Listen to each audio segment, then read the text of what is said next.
Hey, everybody. Welcome back to The Collective. We have another fantastic show for you planned out today. I know you love it. I love this too. It's all about bringing people together.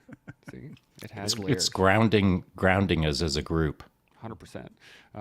And while I ground everybody as a group, I want everybody else hit the like button, subscribe to the channel, obviously, hit the notification bell, do all that stuff so you get your email first thing in the morning whenever we go live, which is, of course, every day. Now, we had Dutch Moyer coming on today. He's having some technical issues, so he wasn't able to join us. We're going to get him on again shortly.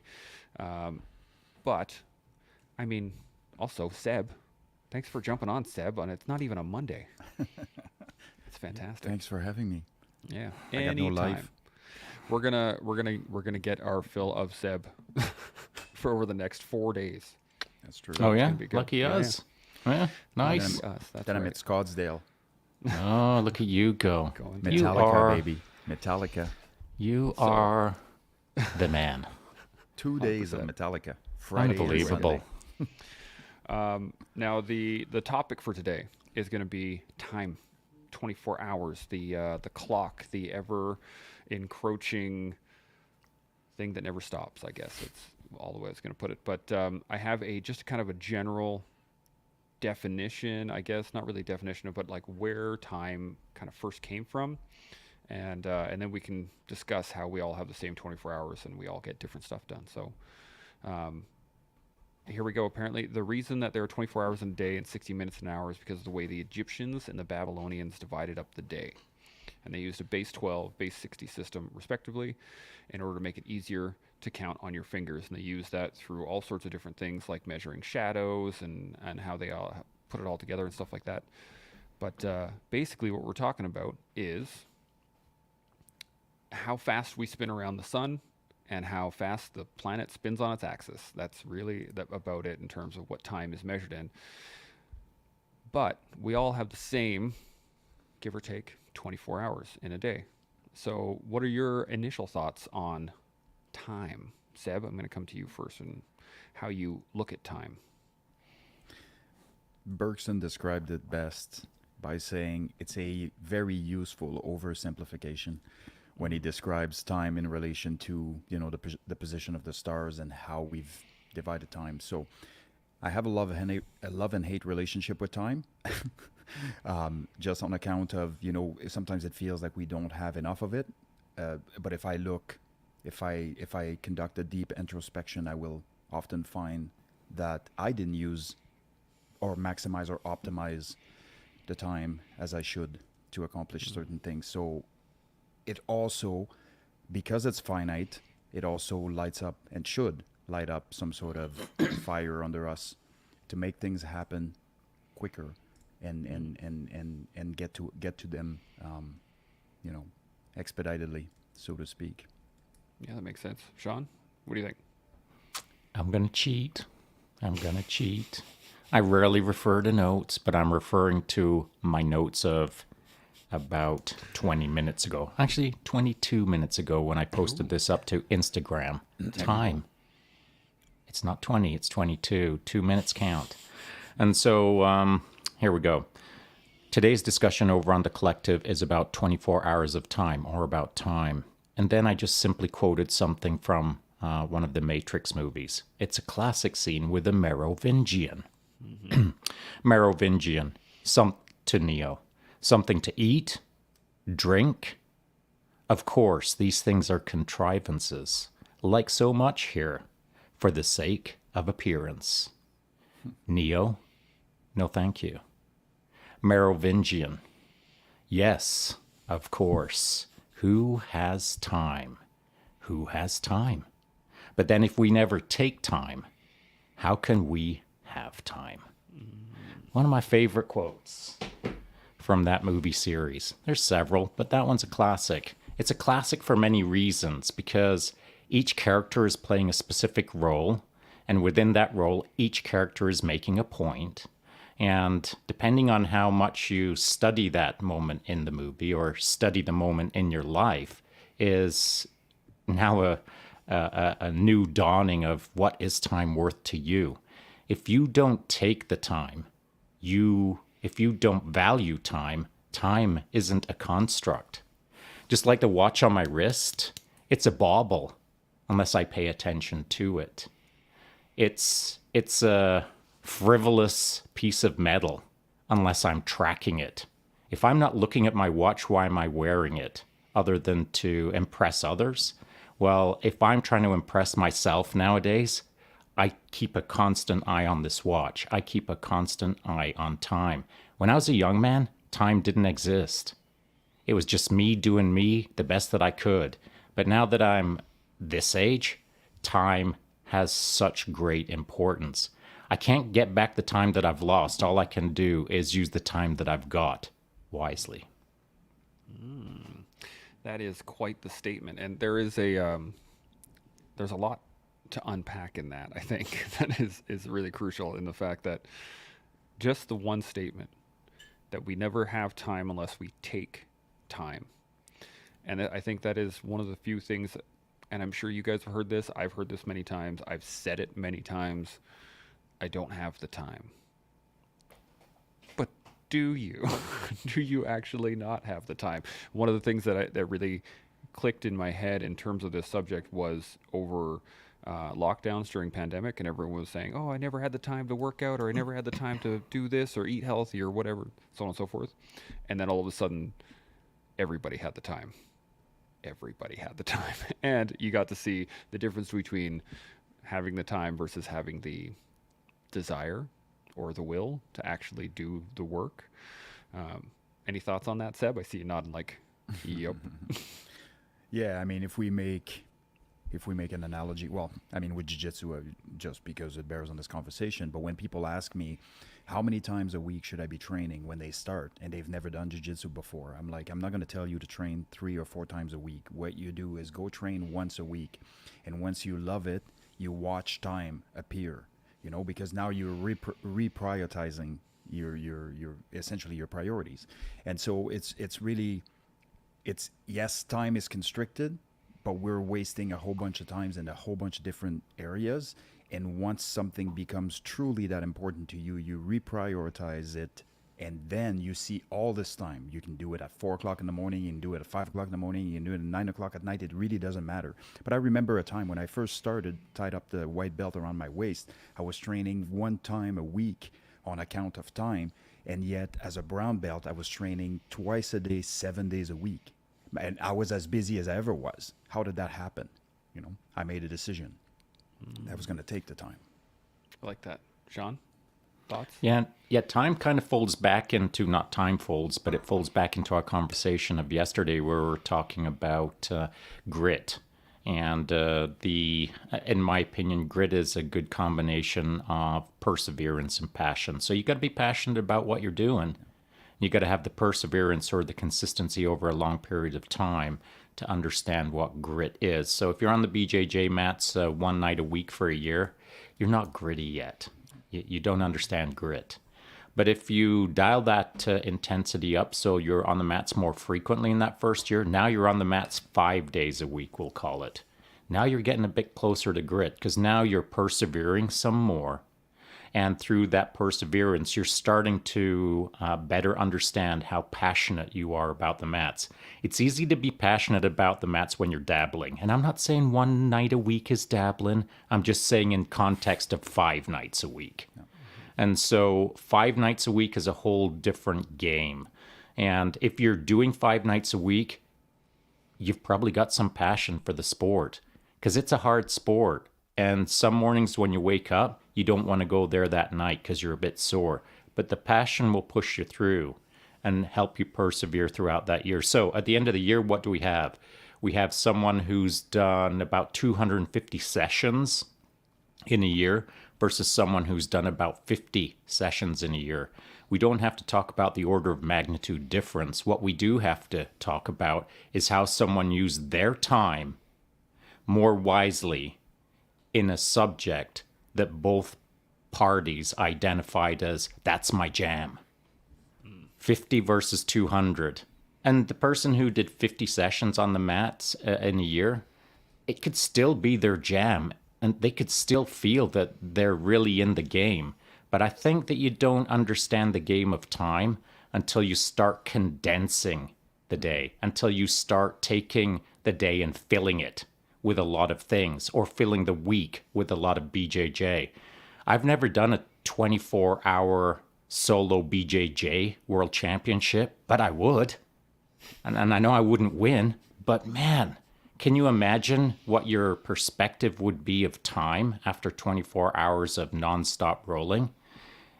That's what time is to me, is contextual against my experience of the world. Not the person who's on the mats 1 night a week or 5 nights a week. It's my context. I can look at the people around me and sort of categorize myself as, man, I can't believe that's possible. 27 times per week on the mats, and I'm only doing it once a week? What? How's that even possible? If someone else can do it, I can do it. And then I start pursuing it. That's how I get context on my surroundings. But how I get context on myself is to reflect back on, hey, remember when I was only doing 1 a week? Now I'm doing 7 a week? Wow, that was a different Sean. This is a different game. This is a different passion. And so I think time can be connected to your passion, as it were, because if you can understand your passion, you're more likely to start folding more of that passion into your day. You're going to start understanding that you can fill your day with more than you thought you could beforehand. So maybe we can work with that for a little bit. I like that. Seb, you got any? Yeah, Points? I love that because, the perspective that's gained, and again, we speak about this all the time, perspective and how important it is to have been somewhere to understand what you are capable of and to understand that the limitations that you once upon a time placed upon yourself were frivolous, and you're continuing to do the same, and they probably still are. And so for me, what I like to do in any context is to spend a great deal of time doing something that you're not supposed to do for that long, just to see what it feels like. I did muscle ups for 10 hours, right? 1,000 muscle ups for time. What was the point of that? Absolutely nothing other than to test my grit, right? What is the point of running a Murph with friggin' 120-pound vest? Nothing other than to test my grit and see, have a perspective after that can draw upon.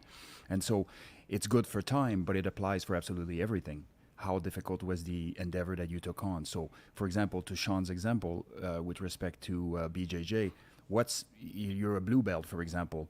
What is the harm in setting up a day where you're doing 6 sessions, or setting up a day where you're rolling for 4 hours, or setting up a day where your rounds are now 15 minutes instead of 3, 4, or 5, And then it gives you because what happens inherently is, I'll tell you what happens. Nothing. It doesn't change, right? And it's funny because you think if you yeah, exactly, the time changes per se, but how you feel is no different. And I remember when I did my 1,000 muscle ups, the hardest were the first 100. After that, it didn't matter if you showed up and said you're going to do 5,000 more. Like, I was good to go. It didn't matter. It stopped counting. It stopped mattering. There's an unbelievable shift that occurs when you push through something like this. So I really like that. If you are somebody that spends time sometimes frivolously or whatever, try that as a concept. Let's try not to spend it frivolously. Let's try to invest it in some of the things that you have as priorities in your life and do it more and see what happens to you. You'll get a return on investment. It will tell you something about yourself and tell you something about the way you want to be living your life, and you might be recalibrating in that moment. I like that a lot. Sean, you got a thought? Yeah, I do. And it's a thought that I've never really considered before until Seb just dropped that. And it was in respect to his, the first 100 muscle ups. It feels like a lot. And then you settle in. Well, that's like 24-hour solo mountain bike racing. And I've done 30 24-hour solo mountain bike race for anyone who's checking this out. And this morning, along with the verbiage that I put in respect to the Merovingian, how can you ever have time if you don't take the time? How can you respect time if you don't understand how to respect time? How can you value time if you're not actually valuing the now? These kind of thoughts, they're super important, but let's not get it twisted. You can be a time genius, and there's still some things that kind of play out naturally. And so here's what I'm talking about. I attached to the verbiage this morning a 10 image movie reel, 3 seconds each. And please pay attention to those photos because there's a bonus shot in there of a blue steel moment. You know what I'm saying? And so if you take a look at those, that 24 hours of mountain bike racing at a world championship, it's a busy time. There's a lot going on. Every second you're racing. And within the beat between each second, you're thinking about all of the things that you've got to do that next second. You're in the now. It's a busy time. But for me, and for any athlete that I ever coached that I talked to about this phenomenon, the first hour is the busiest because you're settling in. You know your strategy, you know your tactics, you know all of the thing. You can be large and in charge, all of that good stuff. But the first hour is busy. There's a lot going on. And for me, even though I'm very familiar with that arena, I still find myself absorbing maximum bandwidth to understand what's going on around me in that first phase of the race. I'm trying to understand who's who in the zoo, who am I targeting, who am I going to smash, who am I going to psychologically disrupt, blah, blah, blah, all of the things. So my first hour is busy. Even if I told myself, Sean, just settle down. You're only a minute in, just settle down, namaste. That doesn't work for me. The first hour, I'm at war with the early dropouts that I have to smash. And then I can settle into my game. Then I've got another 23 hours of racing where I can sort of chillax, cruise, be tactical and strategic, keep churning away, keep smashing. And then at the end, I know what I'm going to do based on my tactics and strategy to seal that deal. And that's how I ended up getting my world championship in those photos in 2009 that I put up this morning. And so time is not, though time is linear and time is predictable, when you're in the moment, it's not controllable and it isn't exactly scalable. And so you can have all the plans in the world in the now as you're moving forward on that linear trajectory. You can think all kinds of things. And that little blip that occurs 1 second in front of you can turn that tiny little molehill into a mountain that you didn't expect, comes right out of the blue. And then time shifts again. Time speeds up or time slows down. Time is linear on the watch. Time is not linear in our heads. So if you've ever been in the circumstances where you're under a lot of adversity or you're facing a lot of pressure or things are going a bit sideways, if you're really comfortable in those chaos moments, for me, time slows down. The term is time dilation. You can find it on the Googs. But for some people, it speeds up where they're in the moment and things have gone sideways and everything gets blurry and scary and they can't understand what's happening. It's chaos. It's the definition of chaos. But for me, the definition of chaos is, yes, now I can relax because I have an advantage now. Through my time dilation, through my understanding of what's going on, I can look around me in slow motion and think, oh, that guy's going to have a problem. Oh.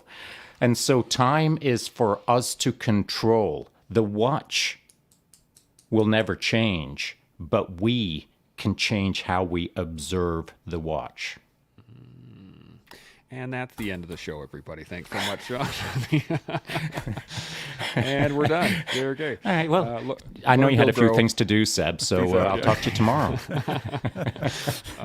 That is, you hit on basically every point that I wanted to bring up.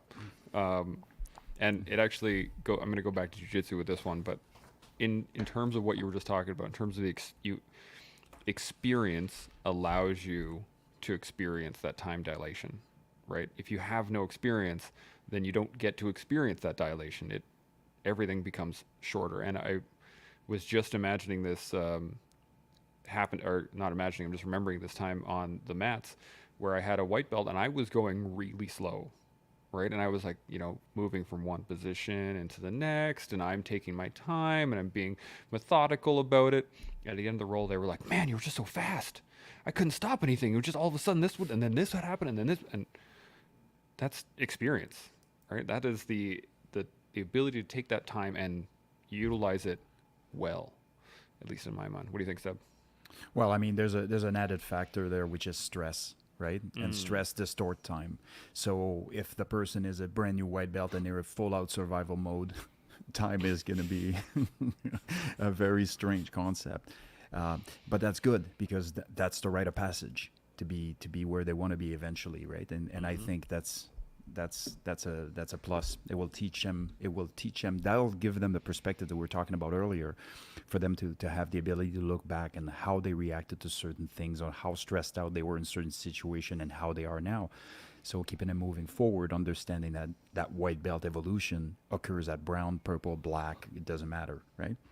I really like the concept that Sean was talking about, and I kind of wrote this little thing down. Basically, so time is the constant, but our navigating time is abstract. I love that, absolutely, because it is exactly what it is. And I think that's where the conversation goes wrong at time when we speak about time. We're talking about, surface level, the position of the stars in relation to, and it becomes this thing that is inevitable that we have no control over. But again, it's an external factor. That's just one piece of the equation.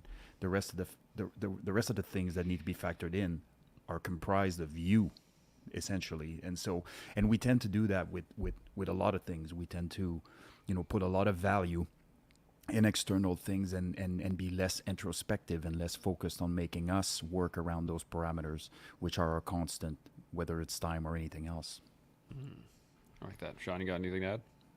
Yeah, to develop experience with time, I think what you've got to do is go out and make the time to study time. And that requires more than a 5-minute event. It requires more than a 2-hour event. It requires enough time of being uncomfortable in the moment that time seems to be dragging a bit. I can assure you, when you're out there on a 24-hour solo mountain bike course, depending on how heinous the course is or how heinous the environmental conditions are, the course that I was racing in 2009, we started the race off at 36 degrees Celsius, and I covered 30,000 feet vertical gain in that race and a boatload of kilometers and some hard racing. So it doesn't matter how good to go you are as a racer. You can have all the tips and tricks and time folding routines that you've got, but at some point in that 24-hour day, and a 24-hour day is different than a normal day. A 24-hour day is like 3 days folded into one, believe me, when you're very busy. And so the difference about a 24-hour day, even as a pro racer, there's going to be times out there where time feels like it's dragging. Because your arse is sore, your legs are sore, your head is sore. You've probably crashed a couple of times. You're tired of looking at your arm bleeding and not congealing. You're wondering how come you're so dehydrated. You need some calories, all of the things. Once you start letting those invasive thoughts creep into your head that start mentally corroding the mission set, that's when time starts adjusting. That's when you start kind of internally whining about, oh man, that minute felt like 10 minutes. I just wish my arm wasn't so sore. Or whatever the case is that gets into our heads. And time is under our control depending on how we manage the invasive thoughts in our heads. Who here hasn't sat in some spot, wherever in the world, and thought, when's the truck gonna get here? God, it's taken forever for the truck to get here. Well, the truck was supposed to be there a minute ago, and in the last 60 seconds of it being late, now it feels like it's half a day. If you're in the middle of the freaking desert, and you're baking hot, and you ran out of water 2 hours ago, and etc. So time is contextual based on how we manage our emotions, how we manage our mind, how we base it on our experiences, how comfortable we are with manipulating time. You can't manipulate time if you're a victim to time. You've got to start taking time by the throat, frickin' choke it out, swing it around the room a few times and throw it against the wall. Control time. Don't let time control you. And I know that sounds super strange to think control time. If you're not controlling time, you're a victim to life. Life is just kind of unfolding and it might feel a little like it's out of control. Time is linear, but you can shape your time. And once you start shaping your time, now you're controlling time. And you can slow time down in the moment that you're waiting for that truck pickup, or you can speed time up if you're waiting for that truck to pick up. It all depends on whether you want to get your Zen warrior monk on in the moment, or you want to get your twitchy, freaky, I'm annoyed moment on. They're two different mindsets, they're two different people, and they are probably two different experience sets. 100%. And again, another mic drop from Sean. But Seb, you got anything to add? Or I got Yeah. a couple comments and a point, but if you want to jump on, let's do it. Yeah, just quickly. So for me, and just to Sean's point, have you ever noticed that if you were set to drive for 4 hours, it takes longer than if you were set to drive for 12 hours? And so you drive for 12 hours, you get to destination, you're like, I can't believe how fast this went. You have a 4 hour drive and it drags on forever. The time hasn't changed. You have changed. You have changed your mentality. You've allowed yourself to be anticipatorily rewarded with the destination. Oh yeah, but when it's 12 hours away, it's so far away that you focus on the step ahead of you. And what happens? You use the time efficiently and effectively, and you do the things that you need to do, and next thing you know, you're there. It's kind of the same concept. That person that's waiting there, if you are waiting and you have other things to do, like wrapping up a bill or sending a quick email or whatever the case may be, are you maximizing your time? Are you optimizing it? Or every time that somebody puts you on hold, you stop moving forward? Because if that's the case, how much time are you wasting daily, weekly, monthly? Little game for you guys. Little game. But you're going to have to trust me on this one. Please close your eyes. Guess how long we've been talking. 17 26 minutes, 35 seconds. Well, Chance was looking, Seb was not, neither was I. You can open your eyes now. It's been 27 minutes. And that's what happens with time, man. If you're in the now, if you're just active in the present, if you can disappear in the moment and just exist and be cool for a bit, well, that time disappears. If you're with the right people, talking about the right things, in the zone, enjoying the moment, living a good life, yada, yada, yada. Time disappears. If you're driving by yourself and you know it's a drudgery drive of 12 hours, you can either put your hands on the steering wheel, stare out into that windscreen with no music, no nothing, no thoughts in your head, and you can kind of disappear in the moment and 12 hours are gone. Or you can do the exact same thing, stare at that windscreen and bitterly think, God, this is taking forever. Or you can turn on some tunes, or you can have a partner. You can even have a buddy in the passenger seat. And all of a sudden, that buddy chatter, you're like, what the heck? We got here too soon. We still got a few hours of chatting, but we're already here. All right, we'll do it another time. Time is under our control. And you can't understand time until you start manipulating time. And it's for us to manipulate it. Don't be manipulated by it. You manipulate it. So if you've got that drudgery drive and you've got a good buddy that you can say, hey man, you want to go for a drive? I'll pay for gas. I'll buy you a milkshake. Bam, time just disappeared. Because now you're hanging out with a buddy. You don't even know what you talk about at the end of the drive, but you're both smarter for it. You're both more experienced for it. You're both wiser from the time moment.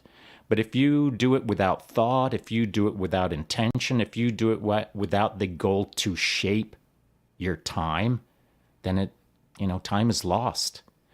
But it's not lost on this thing. I don't think it's ever really lost per se. I think that is a. Oh, I don't know. I know people who are lost in time. You can lose yourself in time. Not saying that you can't. I'm just saying that that time still has a cost. Let me put it that way. And so let me rephrase then that the time is not free. I'll It may agree get with lost, that. but it is not free. So you have $100 in your pocket and it just drops out. It's gone. Like, okay, you don't get to have that back. It's just gone. And it reminded me, I drove from. Oh, hang on a sec. Edmonton- Okay. Sorry. You know what's even worse about losing $100? You didn't lose $100, just $100. Do you know what else you lost? Well, time to get it, time to put it in your pocket, Time to all earn the it. time to earn You it. Yeah, all that you stuff. you lost $100 in a second, but you lost 2 hours of your life, in a sense, if you follow me. Yeah, yeah, yeah. It's a wonderful concept to play with in terms of like time and money. And so I'll forego the story because I wanted to hit on this point real quick, and then I got some comments as well. Um, I'm sure you guys have seen the commercials, all the infomercials for all of the different exercise equipment of just like 15 minutes a day can change your life, and you can just do 20 minutes a day on this, and you'll have rock hard abs, et cetera, et cetera. They're not entirely wrong. I mean, they're wrong, right? Like 15 minutes a day on one thing is not going to turn you into a fitness guru, but going from Oh, absolutely I don't know about that because there's a pile of people out there who think that that's true, well, and they're so acting like gurus. So here's there's the thing, that. though.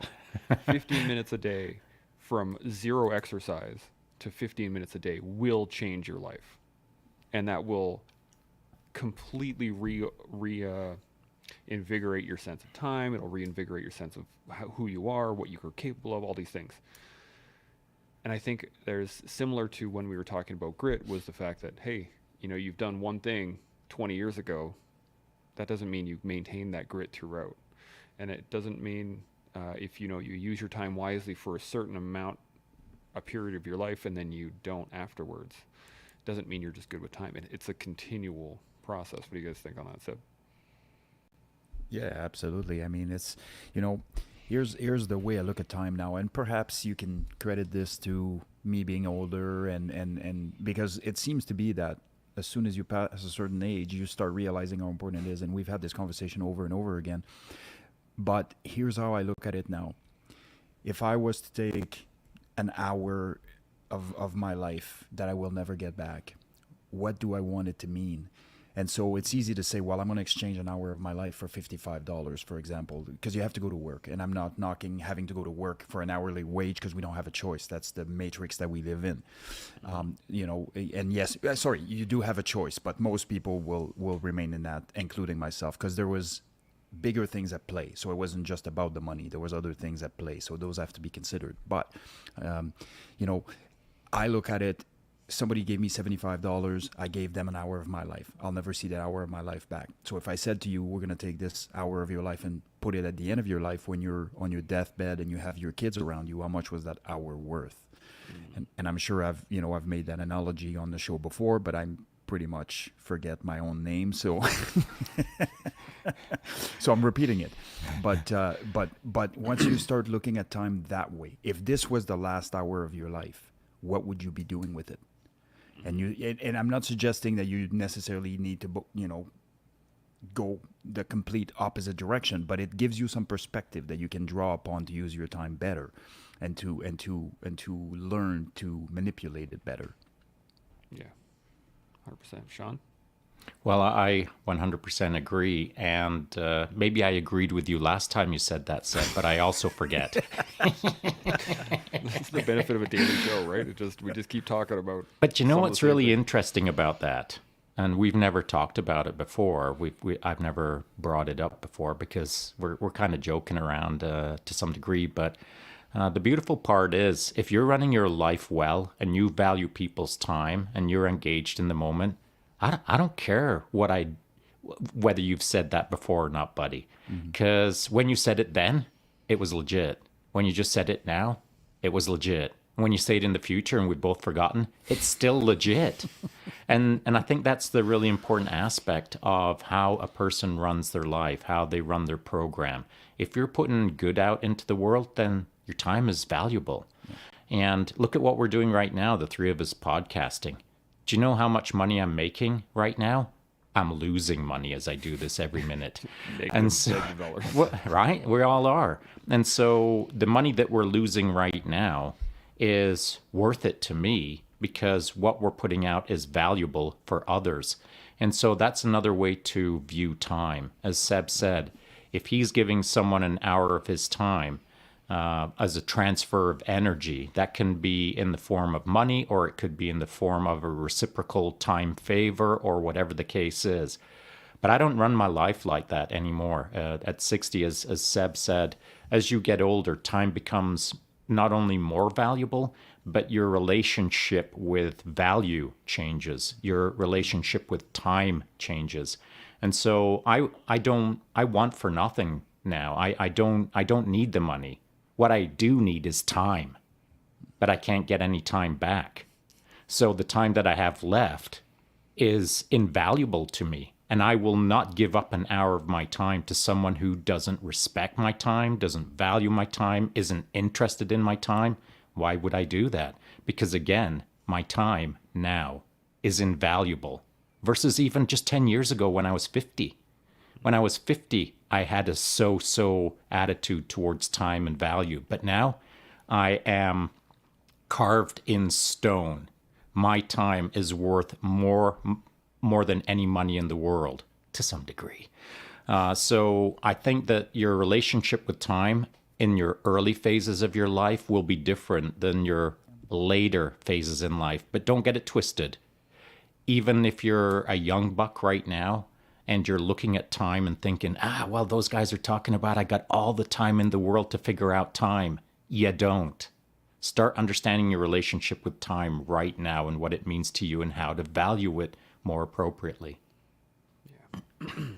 This is a very tough concept too, because I know people who think that time is a curse, and it's usually those people that have never done anything, or they have major regrets from previous portions of their life, who now view any time that they spend as a curse because now they have to sit there and deal with those regrets.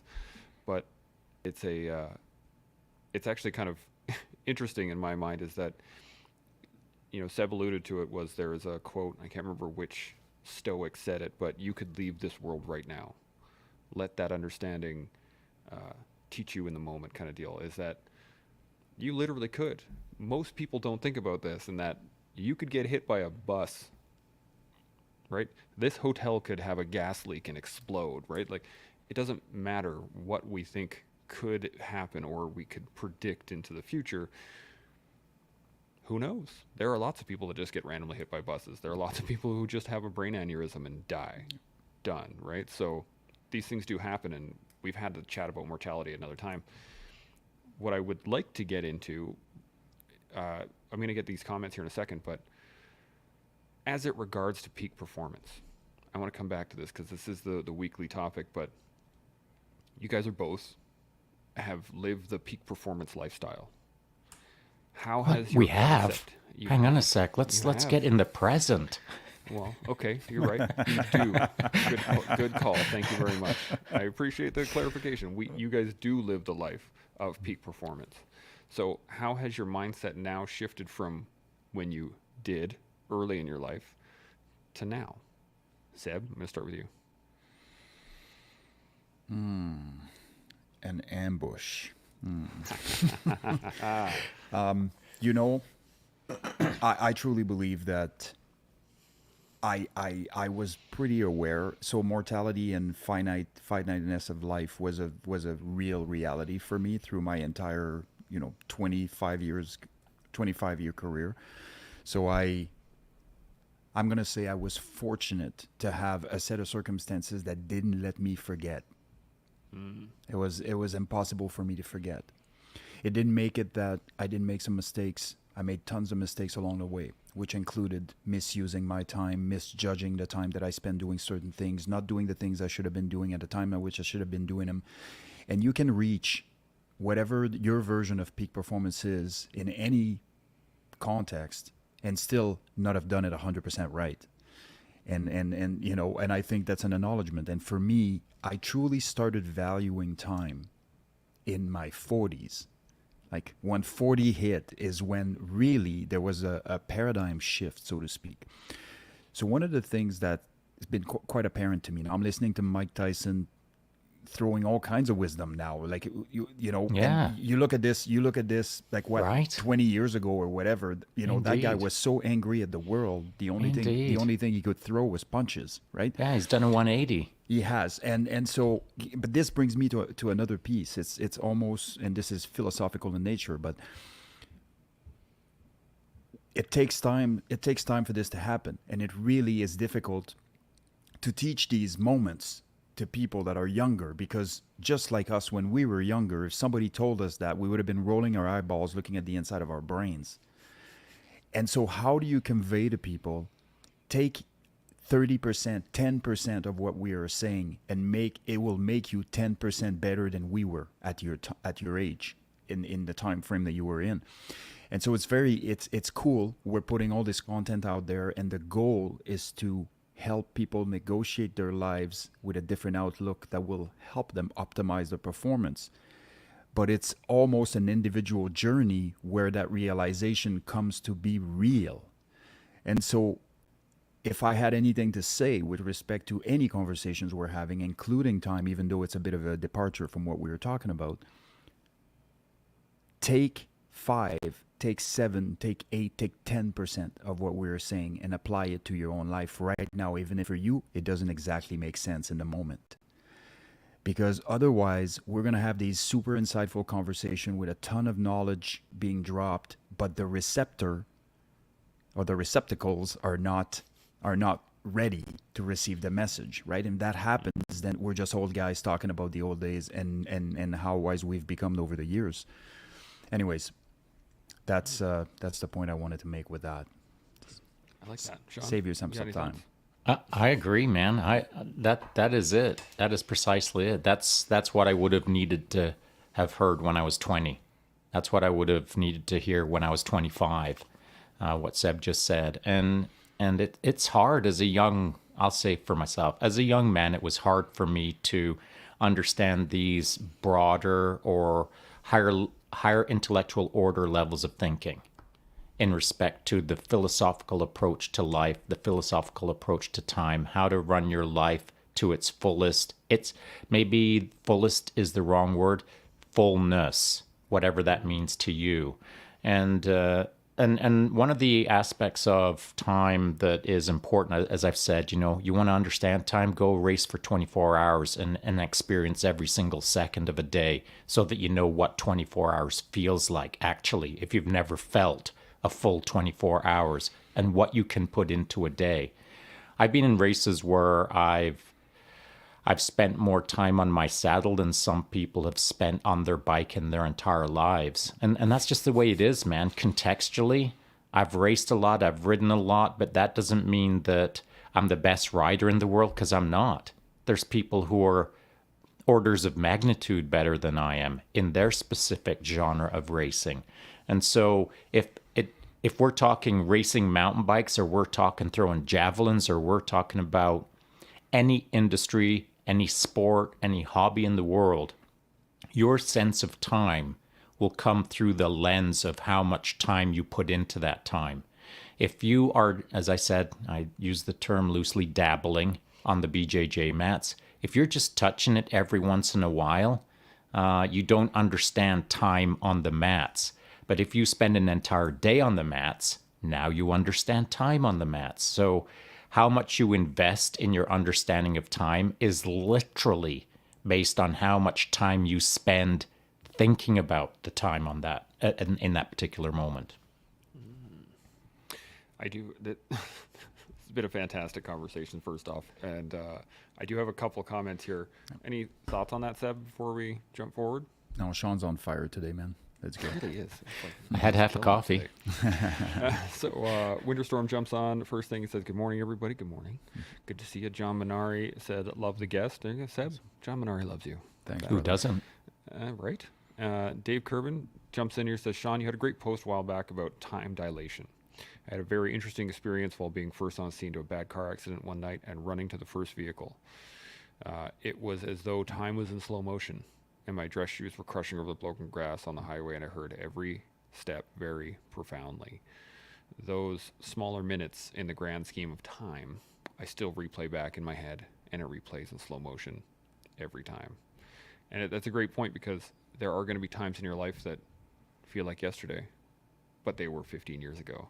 Or they feel, things that happened yesterday, you wish happened 15 years ago, that kind of stuff too. So these are, it's interesting in terms of how we interpret time, even though it is, as you keep saying, it's a very linear, static thing, but it really boils down to our interpretation about a lot of this. Yeah, any thoughts on anything Dave said there? Sean? I do. And so time dilation is a fascinating subject that probably we could spend a lot more time talking about, and particularly excuse me, particularly folding time dilation into the tactical world, with Seb and some good guests such as that. What I would say, though, is just to change the topic on time dilation to a degree. Why I thought of this is because the Curvinator, David said, in that moment, things slowed down. Huh? Let's play a little thought experiment for a sec. For you two right now. Just think back to that time about 4.5 years ago that you did that super freaking boring training session. Can you remember it? No. Because it's just one of 1,000 other super boring training sessions that you did. And by boring, I mean normal, good training sessions that were legit and building you up and all of that good stuff, strategic, tactical, training plan, etc. Oh, science. But you don't remember those. You don't remember that day-to-day session. You don't remember that week. You don't even remember that month. What you do remember is the standout moments. That's how our brains tend to work. Not like this. I don't remember the boring things that I did yesterday, and by boring, I mean my usual stuff that I crack out of the park. But it didn't make a mark. It didn't leave a dent. It didn't stand out from my norm. If your norm is like hanging out in your basement for a few years, and then one day you step out into the bright sunshine, get blinded by it, and then step back into your basement, for months afterwards, you won't remember that boring day before you stepped out into the sunshine. You're just going to keep remembering that bright sunshine that blasted you right in the Mark 1 eyeballs. You won't forget it until you step out another day and stare at the sun and go to the end of your walkway. Now you remember the walkway is a big deal. That's life, man. Every big moment doesn't wipe out the previous moments. It just leaves enough of a mark that you can recall it. Man, I've done all kinds of crazy things in my life. And at 60, I don't remember most of them other than the super freak stuff. That's the way time is, man. If you are not making a mark every week, then the week disappears once you start getting older. At least it does for me. So I would encourage anyone who's thinking about the term time dilation to create your own form of time dilation. You wanna learn how time dilation works today? Go find a mega hard obstacle course that is gonna wipe you out by the time you get to the end of it. Hopefully a bit of blood, sweat, and tears along the way. You're going to remember that day next week, that's for sure. 100%. Seb, any thoughts? Yeah, there's lots there. I mean, I can go on forever, but memories are tied right into emotions, and they create two things: pleasure hormones or the opposite, and both of those scenarios will be magnified.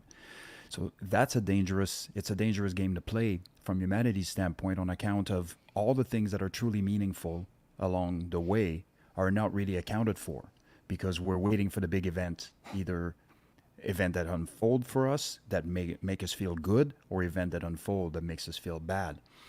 And so what Sean is talking about, making a mental mark, is genius, right? Like that's exactly what it is. And so as you are going through things, living the moment, being mindful, and marking a certain event, like i.e. me braiding my daughter's hair, for example, which is something that all dads can do.